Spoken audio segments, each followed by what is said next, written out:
I weed in on the way out. I would never wee at the beginning of the bath, but I weed and then I stood up and I got out. You didn't have a shower after to get the rinse to wee off you? Put it this way. You've got a story for us. Yes, yes. Which we have sent you to read out, please, if you don't mind. We don't know what this says, by the way. I'm no sorry idea if what it's this is. disgusting. Apologies. It should be, or someone's getting fired. All right, okay. Dear Chris and Rosie, please keep me anonymous. Me and my boyfriend moved in together after 2 years of going out, all happy and settled. My partner decided to have a bath. He didn't have one in his old house, so he was buzzing. Ah. I needed to ask him something, so rather than shout upstairs, I went into the bathroom. This is what I'll never unsee in all my life. Firstly, there were no bubbles. Just water. Just him sat in some greyish, lukewarm water, which he admitted to peeing in. Secondly, he called his sister, brother, and mum for a chat while he was in there, all who admitted to peeing in the bath as well. I'm OCD freak. This is disgusting behavior. Surely peeing in the bath is something you grow out of. Should I break up with him? Your thoughts are welcome. Oh my gosh. Okay.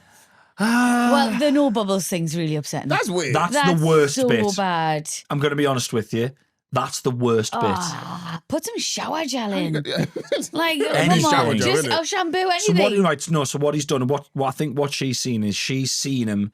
He's had just the water with no bubbles would be awful, but he's already obviously done a bit of washing as well. So there's like mildew almost on the top, like a little bit of murkiness. Maybe looks a little bit like toothpaste water. That's upsetting. I can't believe you had my leftover bath last night. I just remember that. And I weed in it.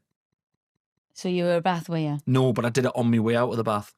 Wait, I weed in the bath last night.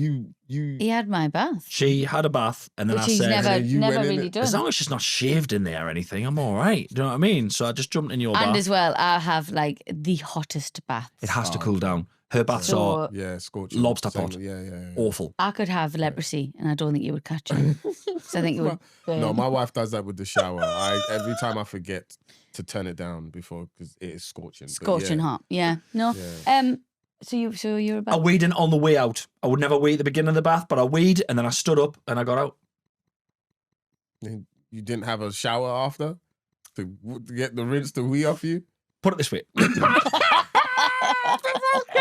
The way I see this, right? The way I see this, if that bath water was, all clear, no soap in it, and you were going to make cordial, so you were going to make a lovely blackcurrant juice, right? And you put the amount of what my piss was into that bath of cordial. So let's say I'd done half a pint of piss. If you put half a pint of cordial into that bath water, and that's just water, and then mixed it all in, and then you got a drink of it, would that be blackcurranty enough to enjoy that as a cordial, or would you need loads more cordial in than just half a pint? It's a weird analogy. That is the I worst really analogy. want you to know this. It's I am horrible. judging you. Yeah, he's trying to bring it back. He's pissing in No. his bath. I did it on the way out. All I'm saying is that much water with that much, I just don't think you'd be able to tell. I think Listen, it just, I you don't can think do you'd what be you able to want. We don't judge you. tell. I am being judged. He just asked if I had a Okay. shower. He then said, I'm judging you. definitely- He then said it was a weird analogy. People who listen He's to this actually really podcast- went in quite heavy on us here. I think people who listen to this podcast though will be very surprised to hear that because you are like I had a bit to drink. Like I was like that what half it cut is? as well, so I wasn't that bothered. But I Okay, just did it and then I stood up. And it was weird. I was actually watching you on Bake Off while it happened. Come I was watching Paul Hollywood taste which I thought was Optimus Prime, but you said it was a Power Ranger biscuit. Yeah. But it looked amazing. I was watching Paul Hollywood do it while weaning my own bath. So look. And it's so lovely to meet you in person. Do you think this is worthy of her breaking up with him? no. It's not, innit? Like, Nah. calm Unless down. they're in the bath together. Look, if I'm in the bath with you and they wean on us, that's a different fucking story. Like, that's disgusting. People like It's that. just the no Yeah. bubbles for me. It's just That's like, more bubbles. upsetting than That's pissing. exactly. No bubbles is the most upsetting like, bit. you're going through something, bro. You know what I'm saying? You are definitely That is a going to- depressive bath, isn't because it? even at our age, bro, where the bubbles at? Yeah, Oh, yeah, yeah, yeah. yeah. Bit of Radox. Yeah. You've got to have the bubbles. Fluff it up. I tell my wife, yo, come in, do the thing. Yeah, come on, mix it with your hands. And I'm there like, I love it, yeah. Put some music on. Oh, no, I love 40 it. this year, we've got to look after ourselves. You know what I'm saying? Yeah. Babadoo, babadoo, babadoo, ba. So you do a podcast with Mo Gilligan, who's been on here, Yeah. and Eddie Kadi, Yes, and that's yes. called Man Like You. Yes, absolutely. So what's all this about? Man Like You is it's a podcast of like, 3 good friends for like 20 years, and we always bring something to the table. That's the whole premise of it.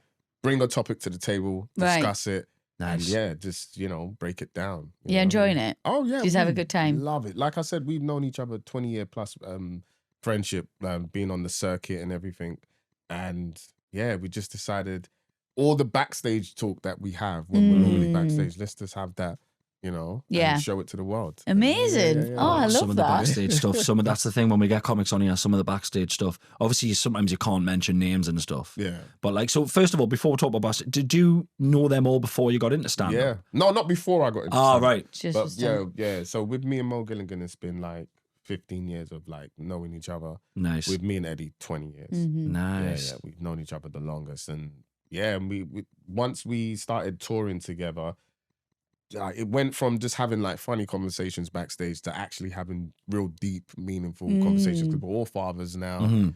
We hang around with each other quite a lot. We all visit each other's house. We all know each other's family, and yeah, we just said, yo, this would be a great concept, for a podcast. Let's bring these topics to the table that we normally discuss, and just have it and see what the world wants to say about it. I Yeah, love yeah. it. I've listened, and it's like you can tell that you know each other really well, and that you just kind of bounce off each other. It's a really, yeah. it's a really nice chemistry. I mean, and they there's always never any bullying quiet. me though. They Yeah. always they bully me a lot because I'll say I'm the vulnerable one. I'll be like, "Hey guys, let's talk about therapy," and then it's like, "Boo, man." This guy needs therapy, and it's just like, what am I? Nothing wrong with needing therapy. Yeah, you know what I'm saying? Nothing Like, wrong. And they go therapy as well. So I'm just like, why Oh, am I but getting they- bullied for this? they But don't they tell just anyone. love picking on me. That's how it is. But it's So you know when you're like, because obviously like about being a comic and stuff, the backstage stuff is just amazing. When for me, I can't be in a backstage area with someone who's really negative. yeah. Like a comic who's like, like someone who feels like they haven't got what they wanted or haven't got to where they want to go and they're just fucking bitter about it. Yeah. I cannot bear it. Yeah. I can't bear it. I But think that I can't bear, and the comic who's trying too hard to make you laugh backstage, that is unbearable. yeah. It's like, dude, please save it for the stage. I don't You're in care. a zone. You're in a zone, yeah, It's like, yeah. I don't care about your routine. Like, in the nicest possible way, please. go Have to you the- ever had it when someone is talking to you backstage and they're talking to you and it's as if it's a conversation and they say something funny and you laugh at it and then you hear them do it on stage and Yes. you go, he was testing that shit out on me. He didn't even tell us. He didn't even say, what's your opinion on this? He slid it in a conversation like it was, hey, this happened this morning. All right, great. And then he said it on stage. Yeah. And I'm like, you fucking didn't even flag that was, he didn't ask for notes. I was like, me mate, so Carl Hutchinson, who I tour with, me and Carl knew each other since before stand-up and stuff. wicked. And he told me this, I can't say any names, but he told me this thing the other day. He says he was in a dressing room. I'll tell you who it is afterwards, but I'm not going to tell you now. But he was in a dressing room. There's someone who's notorious for whinging about not getting what they should have done. Didn't get live at the Apollo, didn't get Mock the Week, didn't get all these things. Constantly goes on about it. And he says it's the fastest. He bumped into him in a dressing room. He says it's the fastest anyone's ever got their bitter whinging into a conversation. He says he said to the guy, it's 100% true. He said to the guy, "Oh, hi mate, his name. How are you doing? Yeah, I'm fine. How's your son?" Because he knew he had a son. And he went, "Oh yeah, my son's fine. Yeah, he said the other day, hey dad, why not on TV?" And I said, "He's my God. fucking like bang, Bang. like immediate. How's your son? Yeah, he said he's fine. He says, why dad, why not on TV?" We go, oh, It's annoying because that's you feel it like from other comics. Like you can feel that bitterness, and it's a hard thing for you to process. Well, for me anyway, because it's just like they project that all onto you, and it's just like, dude, like I'm just living my life. I'm not I'm not showing off. I'm not showing this all in your face type like Yeah. that. But when you're backstage with somebody who is bitter about their career, it can ruin things so bad. It Yeah. makes it so, yeah. Absolutely. And you know what? A Leo would never complain about that. So I like how you Here sit we are. down there. here we are. Fuck this. It all comes back Do you know what to the the worst thing universe is? and astrology. Do you know what the worst thing is? You know, if you're talking to someone else about a gig, it's when someone who doesn't go, how did you get that gig? Oh, dude. How did you get on there? Dude. Yeah. Oh, Dude. and you want to go, oh, sorry, mate, it wasn't like it wasn't me and you weren't running there together, and I didn't trip you up. Like, I've got something for you. Go on, keep going. no, come on, that's it. No. I was backstage at the Comedy Store once. This was like 3 years ago. Mhm. And there was a particular comic, and he was talking about what he believes comedy should be, like how stand-up should be. And it was opposite to everything I would do. So I was like, I was just quiet. I was just like, okay. He was just talking. I was like, Went up on stage, demolished the place. Yeah. Like, you know when you have that gig? Oh, yeah. Where it's just like, I fucking killed that Yeah, shit. yeah. I went back. As soon as I opened the door, he looked at me. He was just like, fuck you.